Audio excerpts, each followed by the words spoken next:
Sejam bem-vindos ao segundo capítulo da trilogia Pátria Educadora. Caso não tenha assistido o primeiro episódio, clique no link que está na descrição desse vídeo e assista gratuitamente. Esse e os outros 2 episódios dessa trilogia estão disponíveis na versão completa com mais de 40 minutos de conteúdo adicional. Para saber como assistir a versão completa, assista essa introdução até o final. Quero lembrar a vocês que esses 2 primeiros episódios são a pavimentação do terceiro filme, Guerra contra a Inteligência, onde vamos fazer uma denúncia contundente ao sistema de ensino brasileiro, mostrando por que estamos nos últimos lugares nos rankings educacionais. Como alfabetizam os nossos filhos, como esse dinheiro é gasto, quem são os responsáveis por tudo isso e o que estão prestes a fazer nos próximos anos se não impedirmos. Temos um forte compromisso com a cultura e a educação do nosso país. Por isso disponibilizamos esse conteúdo gratuitamente. Fazemos isso sem receber R$1 do dinheiro público, muito menos do YouTube. Há quem pense que ganhamos muito dinheiro com o nosso canal. Isso não passa de um mito. Produzir o material que você está prestes a assistir gratuitamente custa muito dinheiro. Essa trilogia custou mais de R$2 milhões e o trabalho incansável de 20 pessoas durante um ano. Nós decidimos abrir o jogo com você. Nós temos uma meta muito importante para ser batida. Nós precisamos de 20 mil novos assinantes ativos para financiar as próximas produções desse ano que abordarão temas urgentes para o Brasil. Não há fórmula mágica. Sem novos membros ativos, a Brasil Paralelo fecha as portas. Em um momento como esse, isso realmente pode acontecer se você não tomar uma decisão. A boa notícia é que você pode fazer muito investindo pouco. No nosso Plano Patriota, o investimento é de apenas R$10. Isso é o que precisamos para ter você do nosso lado. É você quem vai decidir se estamos no fim ou no início dessa jornada. Sua assinatura não é uma doação.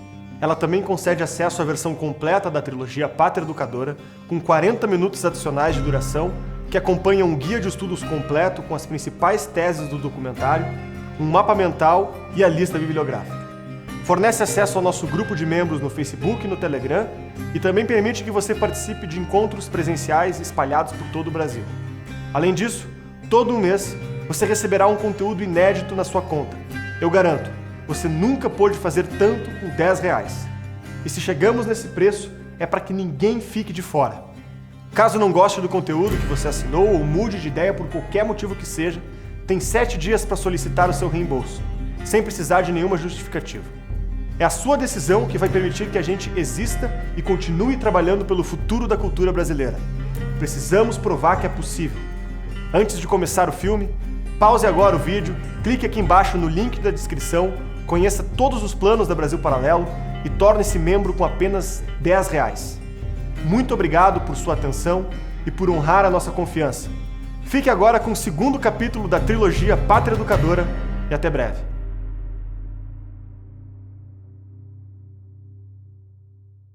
Eu estou absolutamente feliz por estar vivo ainda e ter acompanhado essa marcha da vontade amorosa de mudar o mundo, marcha dos reprovados, marcha dos que se rebelam, marcha dos que querem ser e estão proibidos de ser.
As ideologias políticas da Europa refletiam ao redor do globo.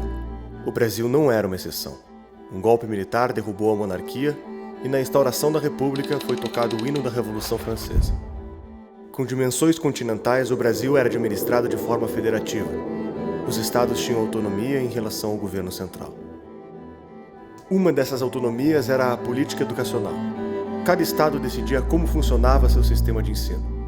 Foi só quando Getúlio Vargas fez sua revolução que foram criados os ministérios que permitiriam ao governo central expandir seu controle. Um deles foi o Ministério da Educação.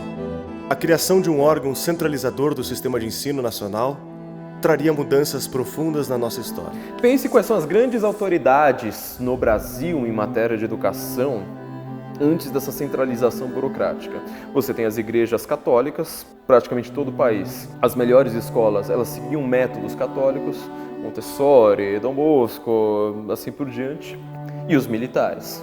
Eram as escolas mais técnicas, geralmente com uma mentalidade positivista. Só que esta mudança não era especificamente para a doutrinação, mas tentava atender demandas reprimidas que o Estado brasileiro de fato possuía, como, por exemplo, índices muito expressivos de analfabetos, índices de pobrezas, enfim. Com essas ramificações, com essas demandas, nós vamos ter ao longo das décadas de 10, de 20 e de 30 do século XX, diferentes maneiras de conseguir responder a isso. E eu gosto de dividir essas maneiras em pelo menos 3 grandes escolas, 3 linhas de pensamento. A primeira linha seria a linha católica. No governo Vargas há um ressurgimento do catolicismo brasileiro, que agora buscava espaço também na política. O movimento católico tentava reestabelecer o ensino religioso no Brasil, apagado desde a monarquia brasileira.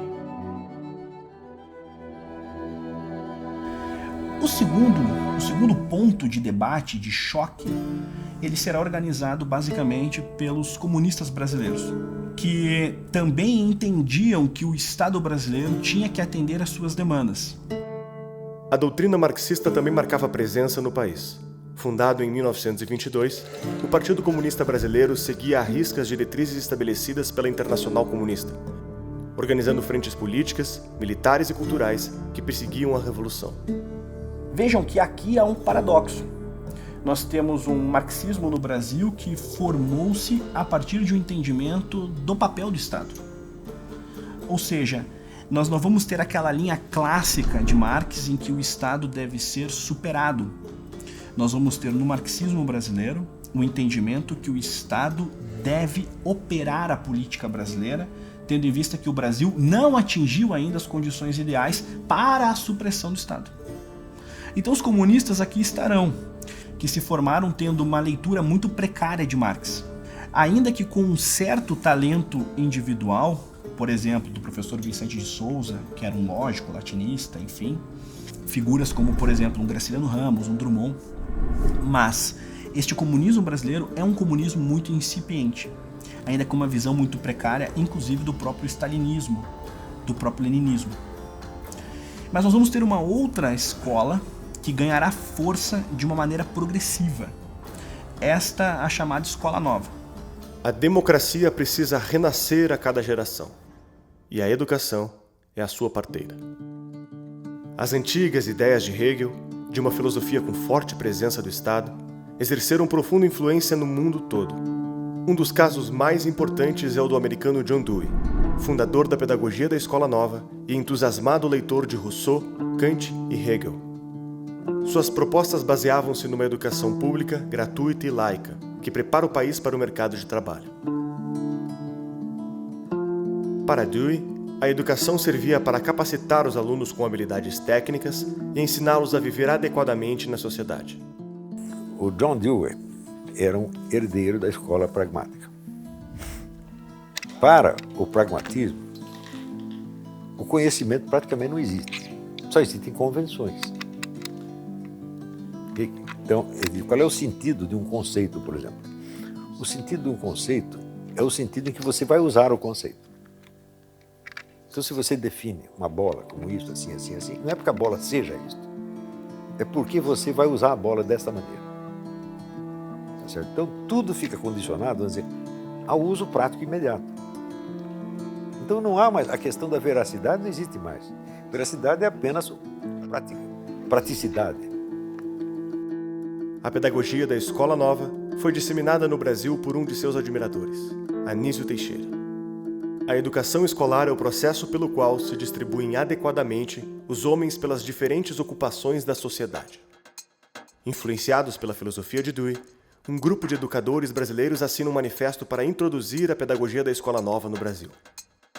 Aquele documento que é o Manifesto dos Pioneiros da Educação Nova, ele, se você ler o texto, ele mostra várias tendências ali. Uma tendência muito forte é do Anísio Teixeira, defendia a ideia de uma educação pragmática, ligada ao trabalho, uma educação prática, etc. Então o Manifesto dos Pioneiros ele junta um pouco essas ideias.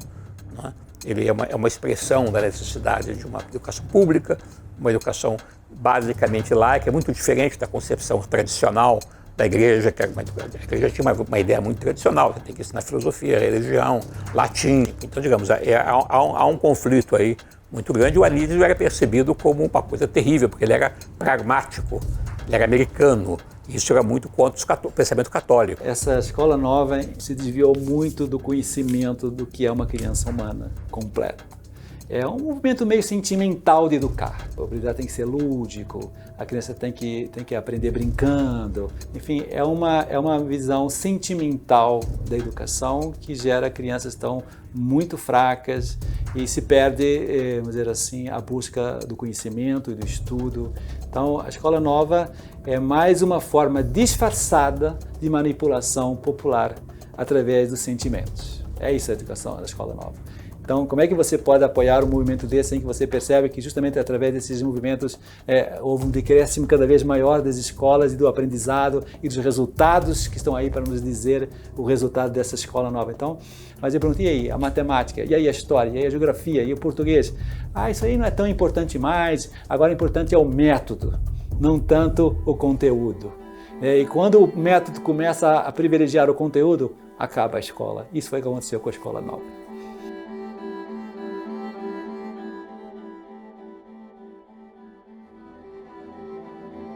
Então, nós vamos ter essas três linhas.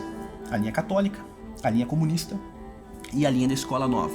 Estas três linhas protagonizarão aí, pouco a pouco, com uma ou outra mudança dentro de suas linhas, digamos, norteadoras, incipientes, as suas premissas intelectuais, todos os debates, as discussões sobre o papel do Estado dentro da educação brasileira. Mas note, todas elas defendiam o papel do Estado. Eu acho que o contexto importante da criação do Ministério da Educação é um acordo que o governo de Vargas faz com a Igreja Católica, no sentido de que a Igreja Católica ia assumir o controle da educação e, em troca, ela ia dar o apoio para o governo. O Getúlio Vargas ele precisava fazer uma concessão aos católicos. Os católicos eram a imensa maioria no Brasil e eles poderiam pôr o governo abaixo e o que ele mais entendia era de se manter no poder, né? Era o forte dele. Então ele convida um católico de um movimento intelectual católico, o Gustavo Capanema, para fazer parte do Ministério da Educação. Capanema é, até hoje, o ministro da Educação mais longevo de nossa história. E não há como falar sobre o Ministério da Educação sem falar de Gustavo Capanema. Capanema, quando ele assume, ele encontrou algumas demandas que eram necessárias. A primeira era de como inserir intelectuais que estavam em oposição ao período Vargas dentro da política. Então, Capanema, que vai ter uma amizade de longa data com Drummond, irá chamar Drummond para trabalhar dentro do, então, novo Ministério da Educação. Convidará também Graciliano Ramos para trabalhar, convidará Portinari para trabalhar, enfim, comunistas clássicos do Brasil com os seus diferentes trabalhos artísticos. Eles irão conseguir atender essas demandas desses grupos bem heterogêneos. Por exemplo, o ensino religioso de fato irá voltar. Nós vamos ter, por exemplo, uma liberdade de ensino que atendia muitas das demandas dos comunistas. Nós vamos ter uma presença de um ensino técnico, como, por exemplo, atendia uma das demandas de Anísio Teixeira da Escola Nova. Ele conseguia ter esse tipo de desenvolvimento. Ele se mantém no Ministério da Educação até a saída de Getúlio Vargas, nessa primeira transição, até assumir Dutra. Quando o governo JK e mais na sequência o governo Jango se consolidam dentro do aparelho estatal, mudarão apenas os atores. Mas o teatro, de fato, ele estará ali, devidamente armado. Por exemplo, sairá Pedro Calmon e entrará a posteriori Darcy Ribeiro. Entrará a posteriori Paulo de Tarso. Mas o aparelho estatal, de fato, ali está. E é interessante citar, por exemplo, Paulo de Tarso, porque Paulo de Tarso, desfrutando de um aparelho estatal que o antecede, foi o ministro da Educação que deu a Paulo Freire a magnitude da experiência de Angicos. Com apenas R$10 por mês você se torna um membro patriota e tem acesso à versão completa da trilogia Pátria Educadora, livre de anúncios e muito mais. Entre no nosso site agora e torne-se membro.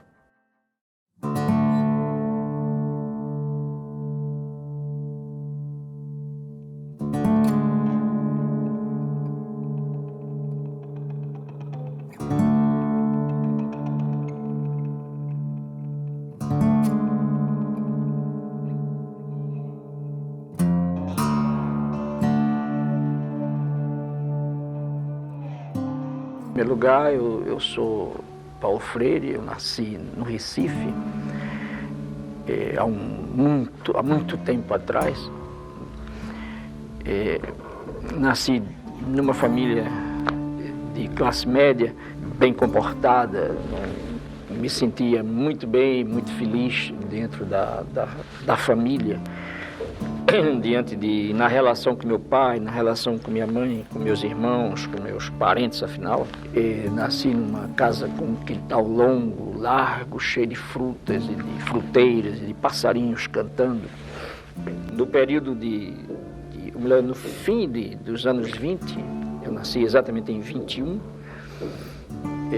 a minha família sofre o impacto, como outras, o impacto da grande depressão econômica de 29 e 30. E essa coisa afetou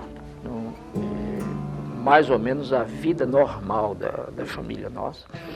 Um pouco mais à frente, o pai de Paulo Freire irá morrer.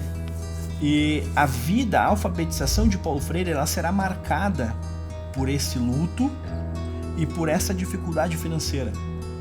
Paulo Freire tem méritos, por exemplo, a maneira como ele conseguiu alfabetizar-se.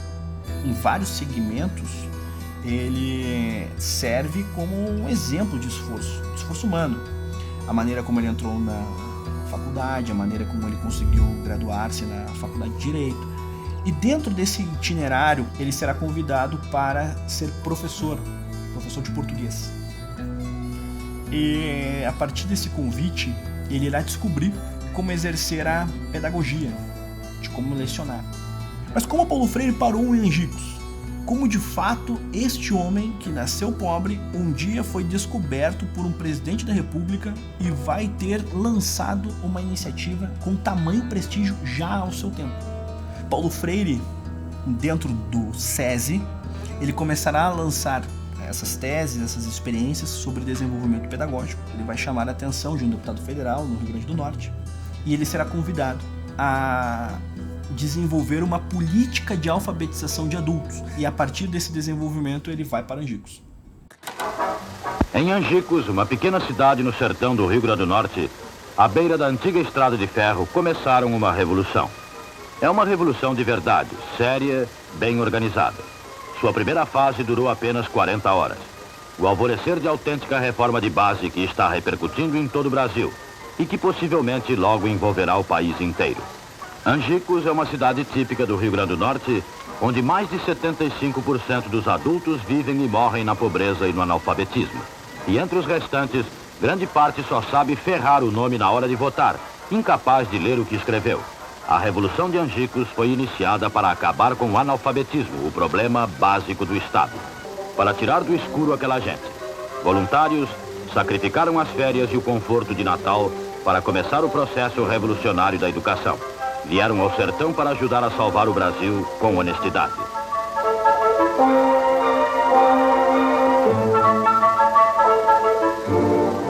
Convocaram os alunos e explicam que é possível ler e escrever com apenas 40 horas de aula e sem cartilha.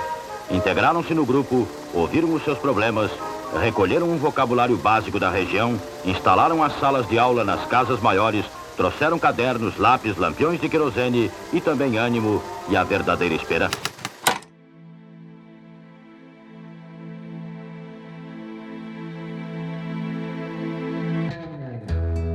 E dentro dessa situação, Paulo Freire vai ter aí alcançado o nível de expressão pública em 63 e 64, que já o tornara de fato um protagonista da política brasileira.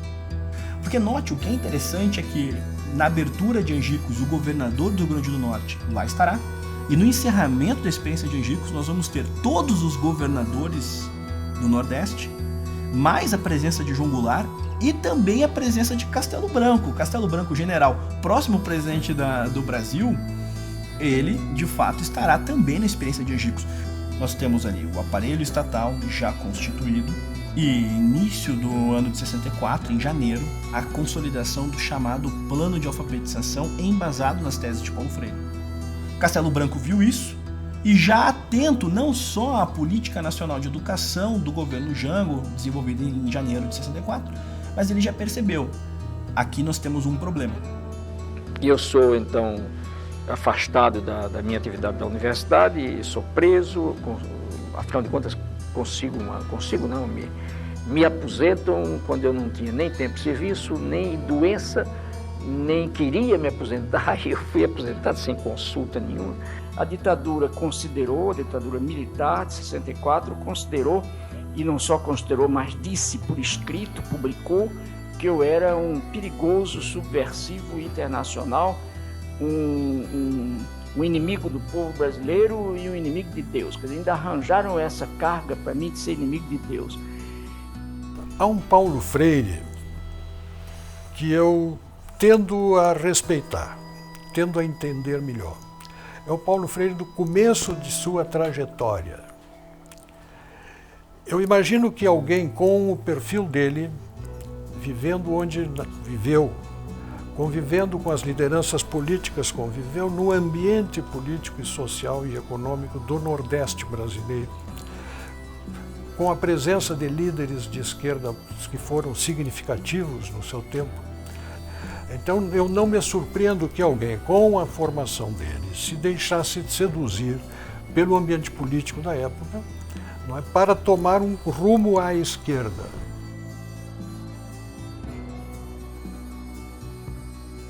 Entre em nosso site e saiba como ter acesso às entrevistas e cursos exclusivos. A partir de R$10 você já pode se tornar um membro da Brasil Paralelo. Contamos com você. Durante o exílio de Paulo Freire, acontecimentos do outro lado do globo tiveram forte influência sobre a sua pedagogia. Por milhares de anos, a China viveu um sistema de divisão de castas. Até o ano de 1905, todos que quisessem ingressar na casta superior deveriam ser aprovados na prova imperial que permitia acesso aos cargos públicos. Foi a partir dessa herança que Mao Tse-tung ressignificou a dialética hegeliana, materializada por Marx e reinterpretada à luz de Lenin.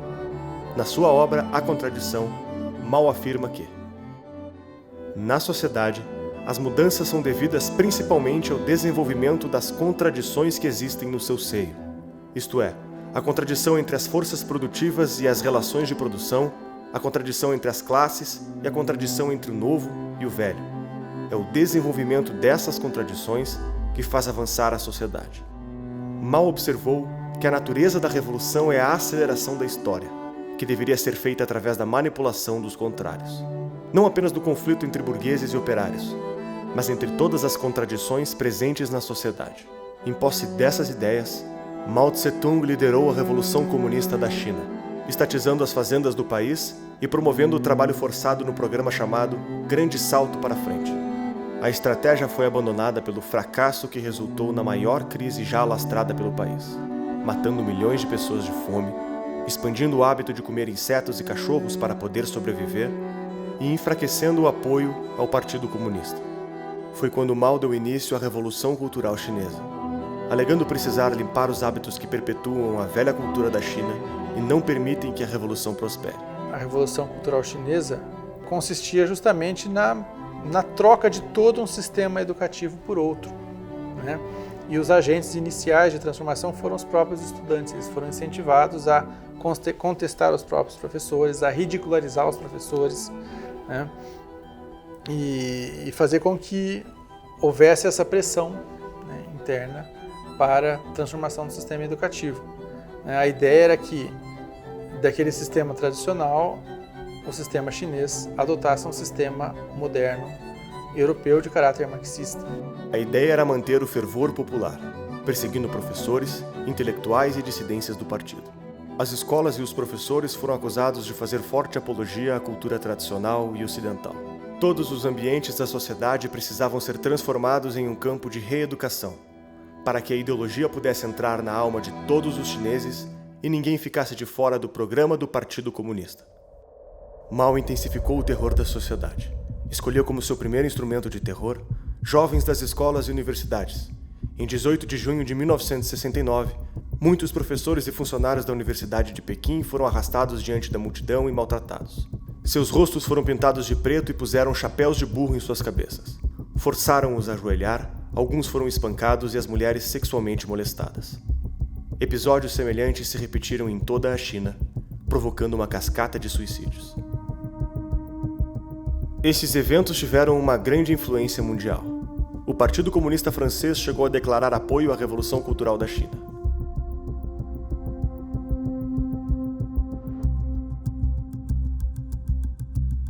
A ideia de uma revolução cultural já vinha sendo gestada no movimento comunista desde o final da década de 20, quando pensadores começaram a observar os rumos da ditadura stalinista na União Soviética e repensar o marxismo. Grupos de intelectuais discutiam a diminuição dos argumentos econômicos e a adesão pela reforma daquilo que entendiam como verdadeiro motor da história, a cultura. Com a disseminação da Revolução Cultural Chinesa, essas ideias ganharam exemplos práticos e entusiasmaram parte da intelectualidade europeia. A França vivia a década do pós-guerra e seu presidente sofria duro enfrentamento da oposição socialista. Foi em 1968 que a história da educação marxista sofreu seu ponto de inflexão.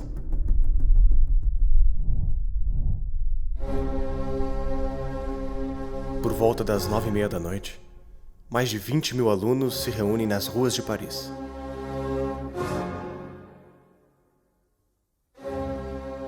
O clima de revolta insufla os ânimos.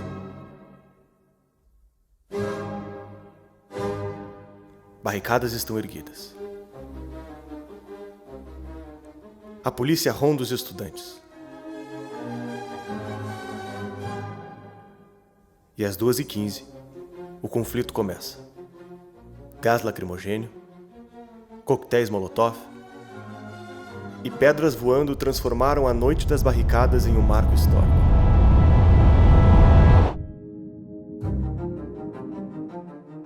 Estudantes denunciavam o capitalismo e reivindicavam reformas nas universidades. Em pouco tempo, as pautas cresciam e motivavam protestos cada vez maiores. Acalorados debates de intelectuais e militantes começavam a dividir ideologicamente os protestos. Estudantes começam a exigir a renúncia do presidente e a convocação de eleições gerais. Em poucos dias, Paris transformou-se em um palco de confronto entre policiais e manifestantes, paralisando milhões de trabalhadores numa greve sem precedentes. Um dos símbolos do protesto foi o Livro Vermelho de Mao Tse-tung. Estudantes inspiravam-se na Revolução Cultural Chinesa, onde o governo usou massas de jovens como tropa de choque contra os adversários do regime. Os acontecimentos tornaram-se um marco histórico, amplificando a ideia de que a verdadeira infraestrutura da sociedade não era os modos de produção, mas a cultura, que seria a nova linha de frente do movimento socialista. Eu era professor em Nanterre, em 1968. Eu era professor do Combandi, que hoje é deputado pelos Verdes na Alemanha.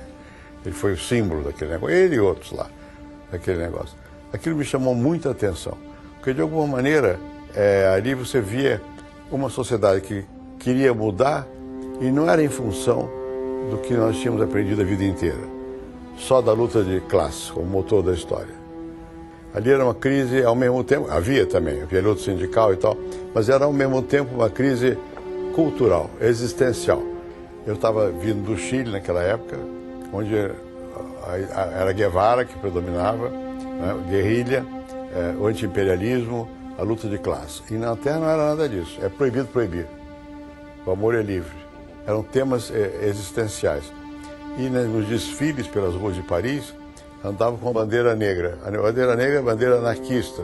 Eles nem sabiam o que era. E a Internacional Socialista Comunista diz assim, de pé ou famintos da terra. Eles cantavam isso. Nanterre ficava situada na zona rica da França, perto de 16e, que é um quartier rico de Paris. Então não tinha nada a ver. Mesmo os trabalhadores que fizeram greve também, na França, não eram os trabalhadores esquálidos da América Latina, eram gordinhos. E cantavam de pé ou famélicos da terra. Havia uma certa desconexão. Desta época, não restou apenas a história, mas toda uma nova era das ciências sociais. Até hoje, os pensadores envolvidos direto ou indiretamente com Maio de 68 são autores prestigiados na academia, que lideram a produção intelectual das universidades brasileiras e inauguram uma bibliografia absorvida pelas nossas instituições de ensino.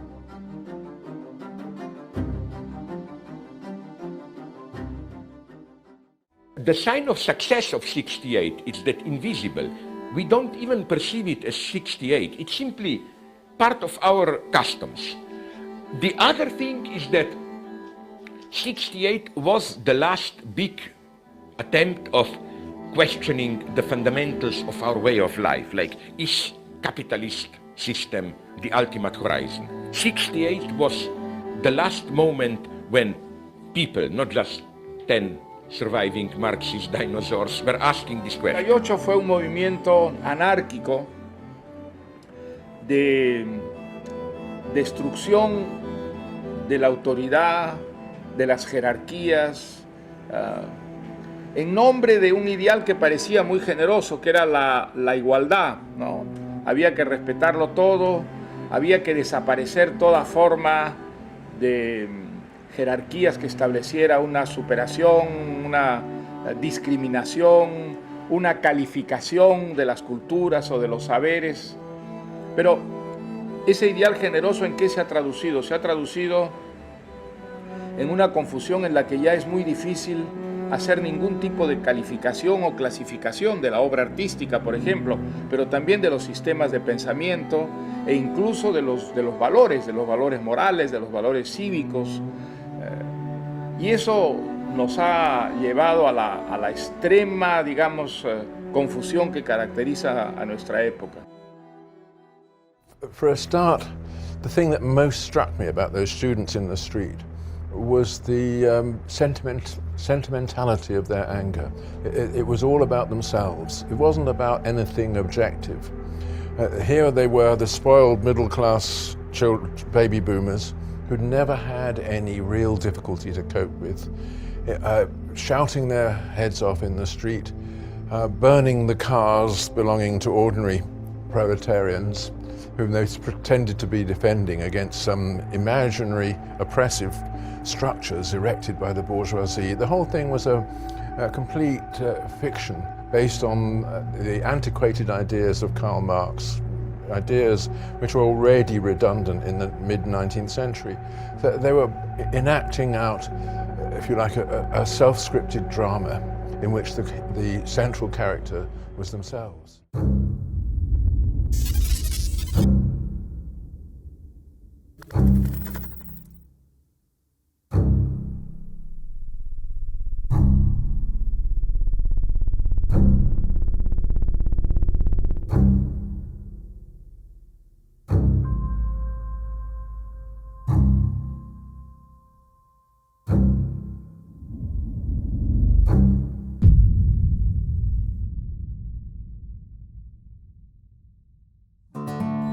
Na verdade, a primeira vez que eu li Paulo Freire foi no intercâmbio que eu fiz no Japão. E era uma professora americana que dava uma matéria de educação e ela recomendou que a gente lesse o Pedagogy of the Oppressed. E era o livro principal, né, da matéria dela sobre educação. Mais recentemente, pelo meu interesse em educação, eu voltei um pouco a ler Paulo Freire. E o que me chocou dessa vez é que o Paulo Freire é completamente honesto, aberto e explícito acerca da politização da sala de aula. As pessoas não têm noção do que é verdadeiramente a obra de Paulo Freire. O Paulo Freire ele é um desses símbolos, né, um desses intelectuais que acabou virando uma bandeira e as pessoas olham para o Paulo Freire e imaginam o que elas querem imaginar. Como ele sempre disse, ele nunca teve a pretensão de ser original. Então, ele consolidava experiências pedagógicas de diferentes tempos, de diferentes pedagogos. O método Lauba, que nós vamos ter a presença de Anísio Teixeira dentro de seus ensinamentos, nós vamos ter uma leitura de Sartre, desses movimentos e desses intelectuais que conseguiram alcançar alguma espécie de prestígio em nível mundial. E Paulo Freire será um leitor voraz desses homens e aplicará ao seu modo uma leitura de um marxismo um tanto quanto vulgar. Ele vai substituir o oprimido do processo do trabalho e irá entender o aluno como aquele que está oprimido dentro do processo de alfabetização. As pessoas tendem a achar que Paulo Freire é simplesmente uma pessoa generosa, que se importa com os alunos, que se importa com a autonomia do pensar, que se importa com a conscientização. E tomadas assim soltas, ninguém é contra isso. Ninguém é contra a conscientização, ninguém é contra a autonomia do aluno. Mas quando você vai analisar a obra do Paulo Freire, você vê que ele não fala de uma conscientização qualquer. Ele não quer realmente uma conscientização do aluno para que o aluno, com autonomia, possa formar sozinho a sua própria visão de mundo. Ele não quer isso. Para Paulo Freire, a conscientização, a autonomia do pensar, é baseada no que ele chama de pensar certo, que é fundamentalmente uma filosofia anticapitalista, antiliberal e a favor da consciência revolucionária, como ele mesmo chama. Paulo Freire diz assim na página 58: como poderiam os oprimidos dar início à violência se eles são o resultado de uma violência? Se você descreve a ordem capitalista como uma ordem de opressão e de violência, você está, não é nem indiretamente, diretamente você está dizendo que a violência contra essa ordem é uma legítima defesa. E na página 233, que para mim é uma das frases mais macabras de Paulo Freire, ele diz assim: a revolução é biófila, é criadora de vida, ainda que, para criá-la, seja obrigada a deter vidas que proíbem a vida. Então a revolução ama a vida, mas de vez em quando você precisa tirar umas vidas. Mas não é qualquer vida, só que proíba a vida. E quem vai dizer? A revolução. Por isso que eu chamo a pedagogia do oprimido como mini manual do guerrilheiro educador. Porque é Marighella falando. Marighella não fosse escrever sobre educação, não escreveria diferente.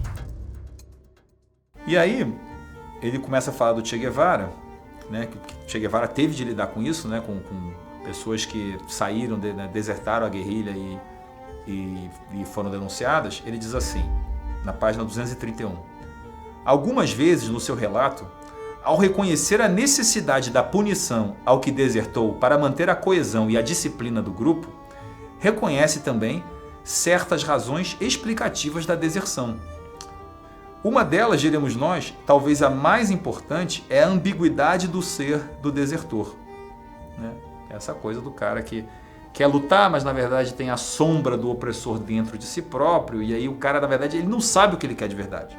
Então ele precisa do Paulo Freire, ele precisa dos educadores, ele precisa da liderança revolucionária que vai dizer o que ele precisa. E para dar o contexto desse episódio aqui, que Paulo Freire se refere a Che, ele é um episódio da época da guerrilha, em que havia um soldado do grupo de Che Guevara, chamado Wong, que fugiu, que desertou, e aí dois soldados foram mandados para tentar recuperar, resgatar ou encontrar essa pessoa. E aí uma dessas duas pessoas quis desertar também e comentou com a outra. E aí essa outra pessoa assassinou essa pessoa que quis desertar, e aí o Che Guevara reúne a tropa para explicar a necessidade de você punir com a morte as pessoas que desertassem a guerrilha. Quando Che Guevara discursou na ONU, ele deixou bem claro que fuzilava e que continuaria fuzilando.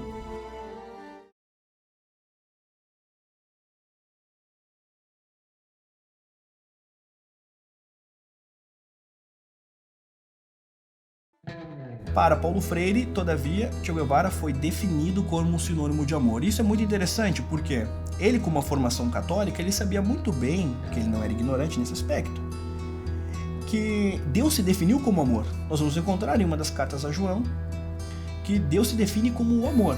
Se Che Guevara é sinônimo de amor, logo Che Guevara é sinônimo de Deus, o Paulo Freire. E uma vez que ele era um neomarxista à brasileira, um marxista vulgar, nós vamos entender que para Paulo Freire a assimilação do marxismo era justamente nesse tipo de característica. Ou seja, uma característica messiânica, em que aqueles que atuam na praxis, eles atuam dotados de poderes que os fazem transcender. Imagina a pessoa que de fato, a pessoa muito machucada pela vida, que trabalhou lá na construção civil, que trabalhou numa fazenda, ela chega para uma escola e ele vai usar justamente os termos ligados à profissão da pessoa para ensinar as palavras. É uma técnica para depois ele ficar dizendo o seguinte: você tem um chefe, você tem alguém interessado, alguém que está te explorando, e ele vai ensinando o marxismo de baixo nível, né? Eu não sei nem se Paulo Freire leu muito Marx, não. O que são as palavras geradoras? Exemplo, eu pego a palavra tijolo e eu coloco em um quadro. Tijolo. E eu começo um processo de apagar sílabas e letras e vou estimulando que os alunos acessem o que está faltando, acessem os sons, enfim. É uma maneira particular de trabalhar a escrita com a leitura e com a memória fotográfica dessas experiências. Só que o método de Paulo Freire ele não para necessariamente na apresentação da palavra geradora. A palavra geradora ela é essencialmente aquilo que parte da realidade do próprio aluno. Mas o método de Paulo Freire ele deve partir da palavra geradora e acessar a conscientização, ou seja, tijolo. Aí você pergunta enquanto professor, o que você faz com tijolo? Aí o seu aluno, por exemplo, ele é pedreiro. E você começa a conversar. E daqui a pouco você está falando sobre salário, o quanto que ele é explorado. Então as palavras geradoras, elas servem para atingir um nível de consciência social.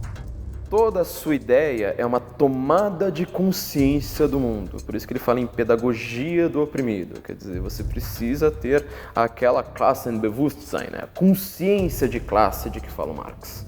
Quer dizer, se você é um proletário, você não está fazendo a revolução porque você tem a ideologia capitalista. Assim que você conscientizar todo o proletário, vai todo mundo pegar foice e sair degolando o patrão. A revolução será inevitável. Então, dessa maneira, o Paulo Freire constrói essa conexão entre uma atividade que seria meramente pedagógica até o exercício político em sala de aula. E eu acho que, inclusive, daí, é dessa ponte que ele constrói, que vem a grande fama e a grande aceitação do Paulo Freire. O Paulo Freire ele constrói essa estrada para dar legitimidade à politicagem que o educador progressista já queria fazer antes. Ele cria um álibi, ele cria um pretexto para você poder falar de política dentro da sala de aula. Esta dialética partia de um ponto fundamental, a alienação. Este aluno alienado é o aluno que carrega um hospedeiro burguês. E cabe ao professor retirar este hospedeiro, dar consciência para aquele aluno, independentemente da classe social desse aluno. O Paulo Freire introduz o conceito de consciência crítica. E essa palavra crítica vira uma moda. A partir daí você vai vendo as pessoas serem reputadas por inteligentes, gritando, reclamando de problemas políticos. O Adler diz claramente, a crítica é uma terceira etapa. A primeira etapa você tem uma visão panorâmica. Você entende o quadro. A segunda etapa você analisa, você entende partes constituintes, detalhe por detalhe. Só numa terceira etapa você vai criticar. O Paulo Freire, ele vende a ilusão de que basta você entender que alguém te explora e começar a vociferar isso em público que você é inteligente. E aí você vê muita gente ficando crítica, sem ter entendido. O que acontece é que Paulo Freire vai ter uma leitura muito particular de Rousseau, e dentro dessa confusão do Emílio de Rousseau em Paulo Freire, nós teremos, com um pouco mais de Emmanuel Mounier, com este neomarxismo vulgar, uma visão que o professor deve ser um facilitador, não para uma aprendizagem do que há de mais alto, mas para a obtenção de uma consciência social. Se existe alienação e a escola deve exercer um papel sine qua non para transformar este alienado em agente da praxis, logo este aluno deverá agir na sociedade, seja esta sua família ou ambiente civil, o ambiente público, o ambiente comum. A Revolução Cultural toma a sociedade em reconstrução em sua totalidade, nos múltiplos quefazeres dos homens, como campo de sua ação formadora. Você vê que a Revolução Cultural, para reconstruir a sociedade em sua totalidade, isso aqui é o típico pensamento totalitário. Paulo Freire vai ter citado Mao Tse Tung na Pedagogia do Oprimido, quando ele vai ter ali manifestado certo entusiasmo com práticas da Revolução Cultural Chinesa. A conhecida frase de Paulo Freire, de que não há saberes que sejam definidos como errados, é uma frase que, dentro do conjunto intelectual de Paulo Freire, ela apresenta uma incoerência. Paulo Freire não respeitava os saberes que ele entendia como burgueses. Comportamentos, envolvimentos com certos tipos de artistas. Para Paulo Freire, e ele cita nominalmente Beethoven, Beethoven representa um comportamento burguês. Então, para Paulo Freire, na verdade, há saberes sim que merecem destaque e outros que merecem correção. Esta é a frase correta. Mas pensemos, como é que um pedagogo apresenta que tudo vale? Se todo saber é válido, qual o sentido de um professor? Qual o sentido de você exercer uma pedagogia? A educação paulo-freiriana não aceita que você diga, por exemplo, que o rapaz que fala Flamengo está errado. Né? Você não pode, porque você está impondo a sua cultura classista. Isso é a pedagogia do oprimido. Né? O oprimido é o aluno. Ora, se há um oprimido, tem um opressor. Quem é o opressor? O professor. Então você não tem meios de você se desaculturar. Você fica preso. Aí apareceu aquele cretino do Marcos Banho dizendo, não, você tira uma gramática igual para todos é antidemocrático. Bom, é uma gramática para cada classe social. Você aprende aquela gramática da sua classe social, fica preso ali o resto da sua vida. Você não consegue falar com o cara da outra classe social. E você cria uma estratificação social hierárquica, invencível, e você acha que isso é democrático? Para mim, isso é o contrário da democracia. O Paulo Freire criou uma estratificação social invencível. Se você nasceu filho de pedreiro, é para você ficar pedreiro o resto da sua vida. Você se inscreve no Partido Comunista e continua pedreiro.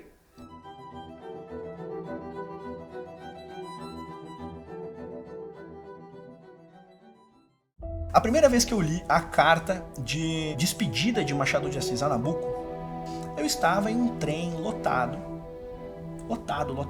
e eu comecei a chorar com o transporte brasileiro, com todos os seus problemas.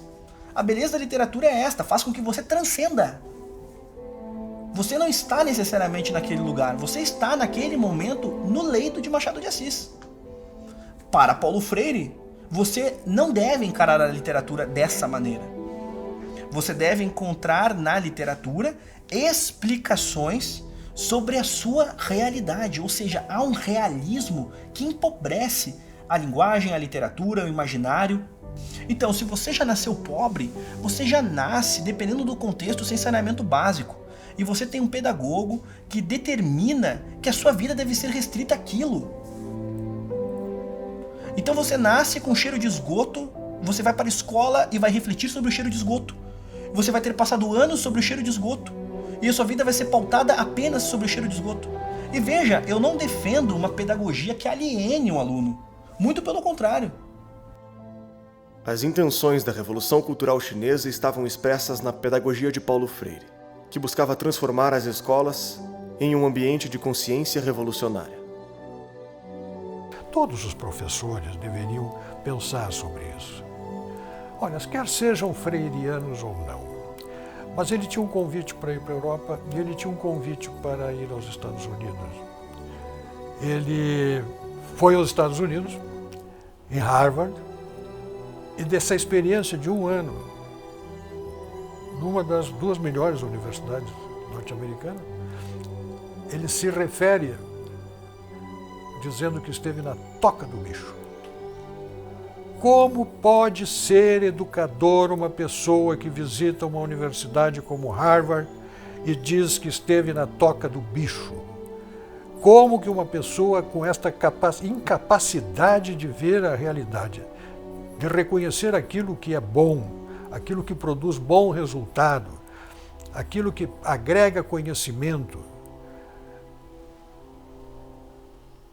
e continua vendo a educação com os mesmos olhos e chama de toca do bicho, como se ali estivesse o fator de destruição do quê, Paulo Freire? Do quê?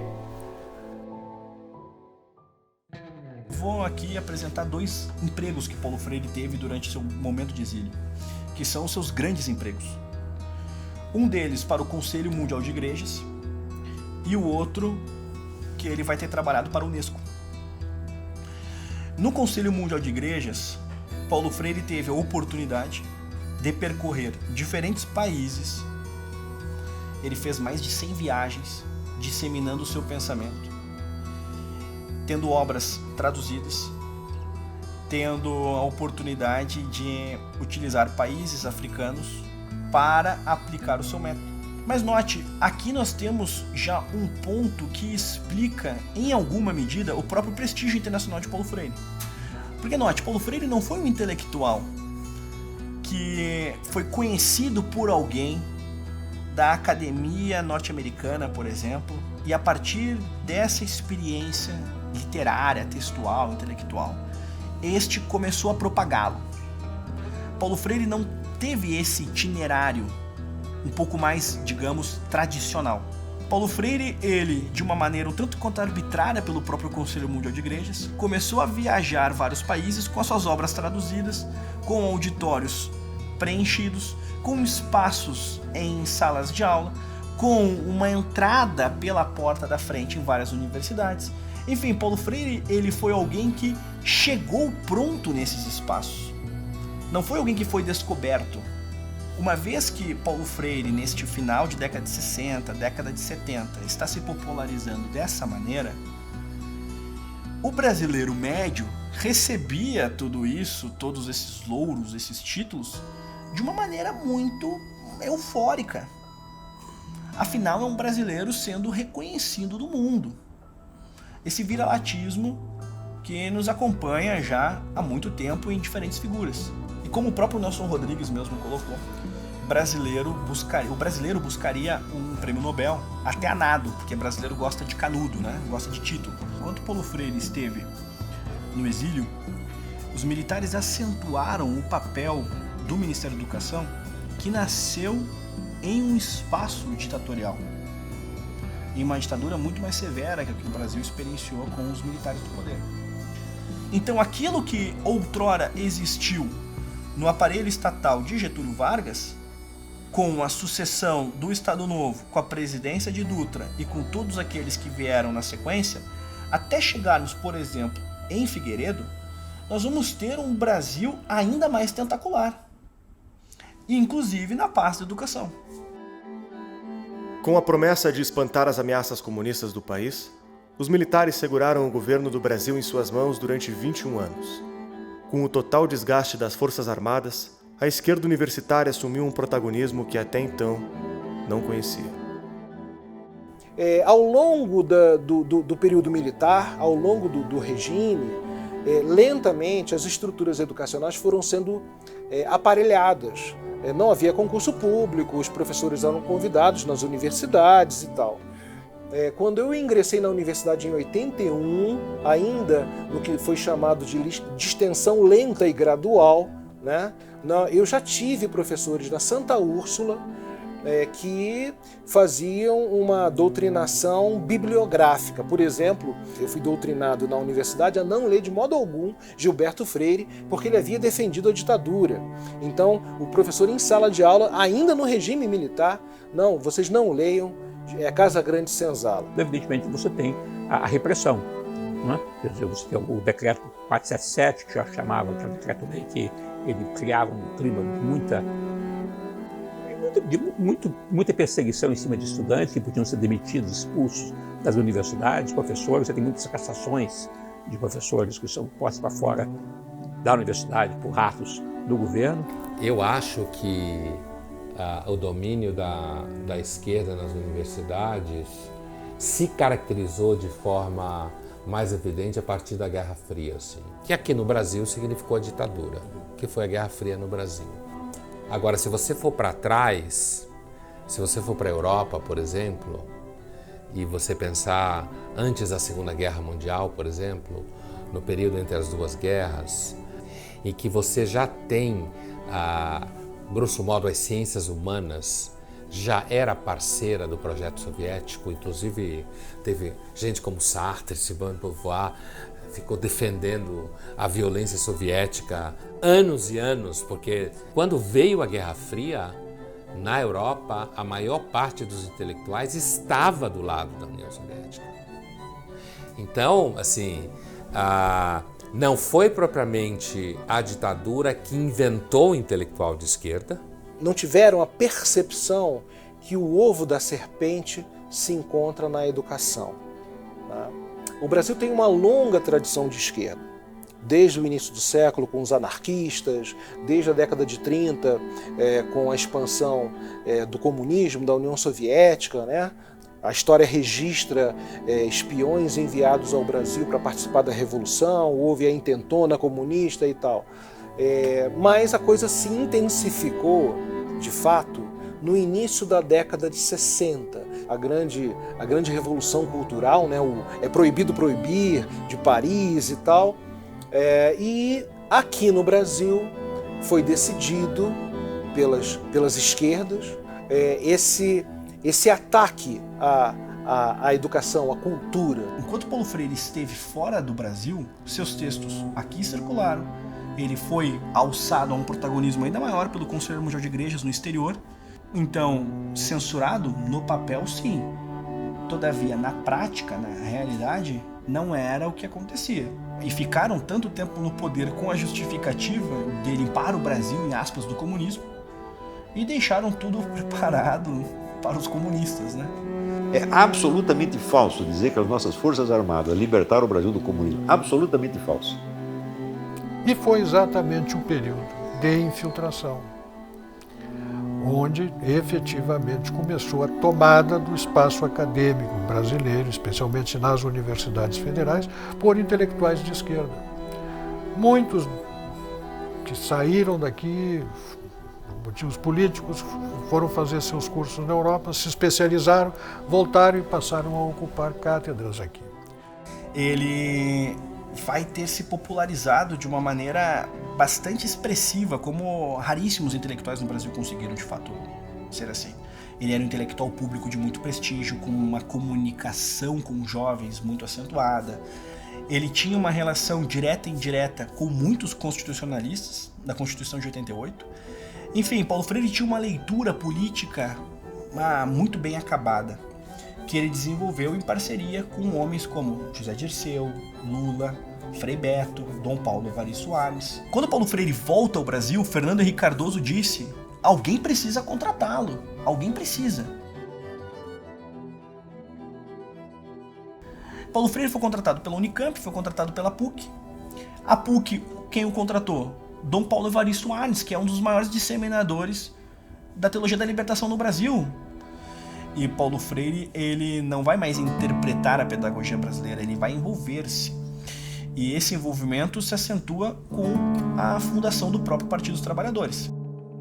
Pela primeira vez eu me senti à vontade dentro de um partido cujo sonho coincide com os sonhos antigos meus. E eu costumo sempre dizer que eu esperei um largo tempo de minha vida pelo PT. Narra a viúva de Paulo Freire que o Lula sempre reconheceu que Paulo Freire é um dos fundadores mais importantes da história do PT. O que nós vamos ter? 85, o processo de redemocratização, o PT já é um partido de fato consolidado. E com as eleições de 88, nesse limiar 89, Erundina vence em São Paulo e ela convida... Paulo Freire foi secretário de Educação da Luísa Erundina. Seu grande maior legado é a coisa de que a esquerda mais tem vergonha em todo o Brasil: a aprovação automática. Quer dizer, mesmo que você não tenha aprendido nada, você sai da primeira série e vai para a segunda. Você sai da segunda e vai para a terceira. Assim você chega na oitava com conhecimento de primeira série e está sendo aprovado e sendo aprovado assim por diante.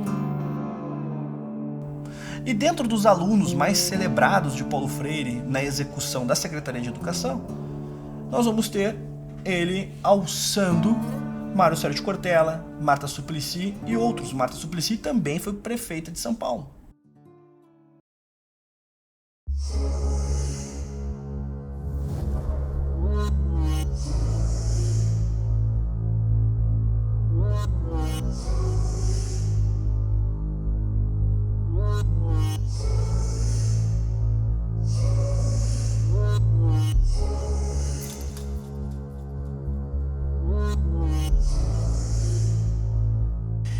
Bem, Paulo Freire morre em 1997 e muito importante que se diga que, diferentemente de outros intelectuais brasileiros, Paulo Freire não se retratou. As posições que ele tinha politicamente, ele basicamente as manteve por inteiro.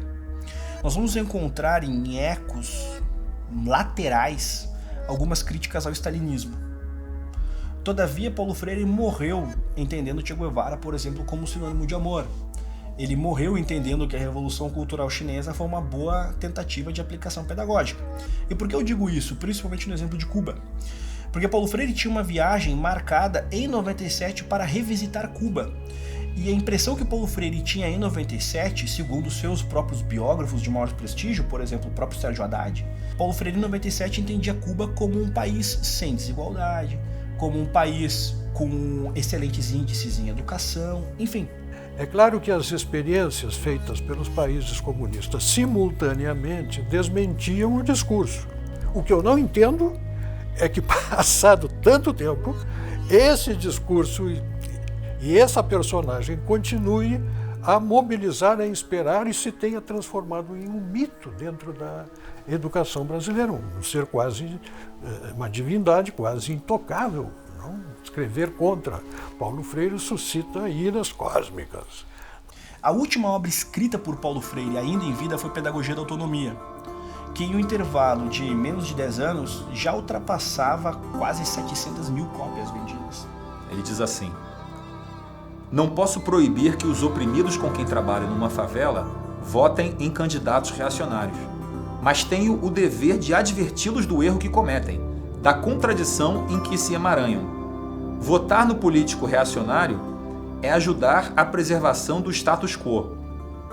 Sou professor a favor da luta constante contra qualquer forma de discriminação, contra a dominação econômica dos indivíduos ou das classes sociais. Sou professor contra a ordem capitalista vigente, que inventou esta aberração, a miséria na fartura. Ainda nesse tema de que o professor deve trabalhar a conscientização e deve ser o exemplo também dessa conscientização, Paulo Freire diz o seguinte: que podem pensar alunos sérios de um professor que, há 2 semestres, falava com quase ardor sobre a necessidade da luta pela autonomia das classes populares e hoje, dizendo que não mudou, faz o discurso pragmático contra os sonhos e pratica a transferência de saber do professor para o aluno? Vamos analisar. Primeiro ele fala assim: o que os alunos podem pensar de um professor que falava com ardor sobre a necessidade da luta pela autonomia das classes populares? Aí vamos parar aqui. O que o professor está fazendo em sala de aula falando sobre a necessidade de luta das classes populares? Esse é o primeiro ponto, né? E o segundo ponto é o seguinte: é esse professor dizendo que nada mudou, agora faz o discurso pragmático contra os sonhos e pratica a transferência de saber. Quer dizer, e agora está ensinando. olha assim, a inversão completa. Quer dizer, ele está criticando o professor que resolveu parar de falar de política e ensinar. Se você for ler o Paulo Freire com atenção, né, esses pontos dele, né, de conscientização contra a ordem capitalista, de promoção de consciência revolucionária e tal, esses pontos são tão explícitos, são tão abertos, que você fica pensando assim, por que isso foi dito dessa maneira tão aberta? Né? E eu não tenho certeza sobre isso, mas tem algumas hipóteses. E uma delas é que Até recentemente no Brasil, você praticamente só tinha um consenso de esquerda, né, no meio político e cultural. Então, com isso, muito do que o Paulo Freire fala, eu tenho a impressão de que ele não se via como um ideólogo fanático, como ele realmente é. Ele não se via assim, ele se via simplesmente como o bom senso. Existe a esquerda, que é o bom senso, e existe o resto, que é a malvadez neoliberal, como ele chama, né? Que são os capitalistas, que são os exploradores. O capitalismo mata as pessoas, o capitalismo é a exploração, o capitalismo, né, provoca, vamos dizer, a miséria na fartura, como ele diz. Então, acho que essa é uma hipótese para explicar por que vamos dizer, essa ideologia tão explícita, misturada com o que deveria ser uma proposta pedagógica. Ele em nenhum momento escondeu o que ele pensava. Ele não foi alguém subjetivo em que você tinha que acessar camadas de sua personalidade para entender o que ele de fato pensa sobre as coisas. Não, ele foi explícito. E note, Fernando Gabeira, Ferreira Goulart e outros arrependeram-se daquilo que defenderam nas décadas, por exemplo, do período militar, em vários aspectos, e afirmavam que o período militar, vários revolucionários de esquerda queriam o quê? A ditadura do proletariado. Paulo Freire, diferentemente destes homens e de outros, ele em nenhum momento se retratou.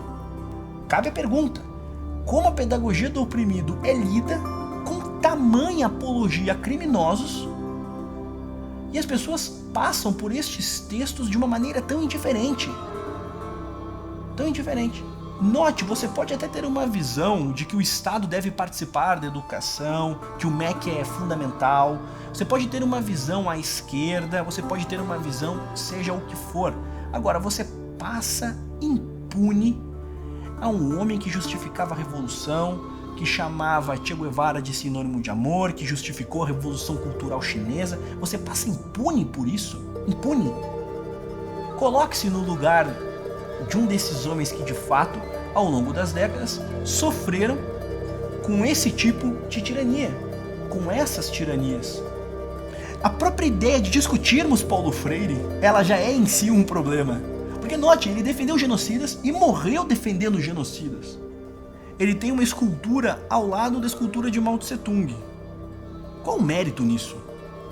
Você tem uma escultura ao lado de Mao Tse Tung, e esta escultura é celebrada por muitos freirianos. Eu teria vergonha do meu maior intelectual, do meu símbolo pedagógico, ter uma escultura ao lado de Mao Tse Tung, o maior genocida da história da humanidade. O maior genocida da história da humanidade. Isso é bom de ser dito sempre.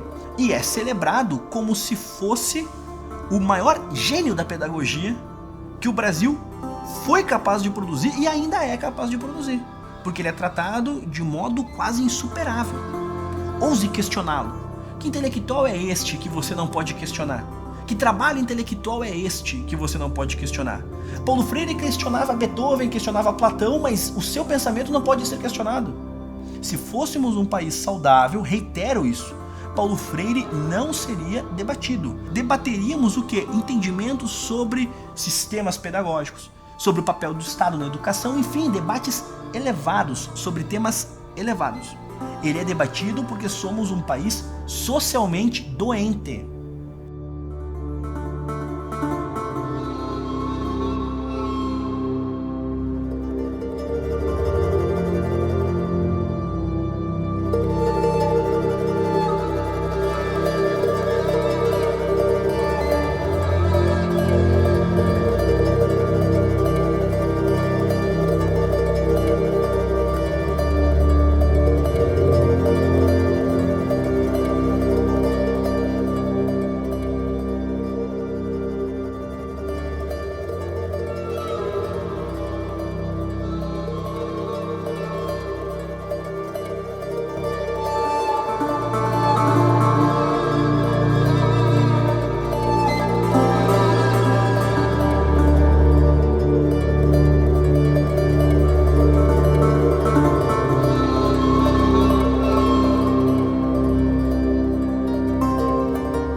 Espero que você tenha gostado do filme.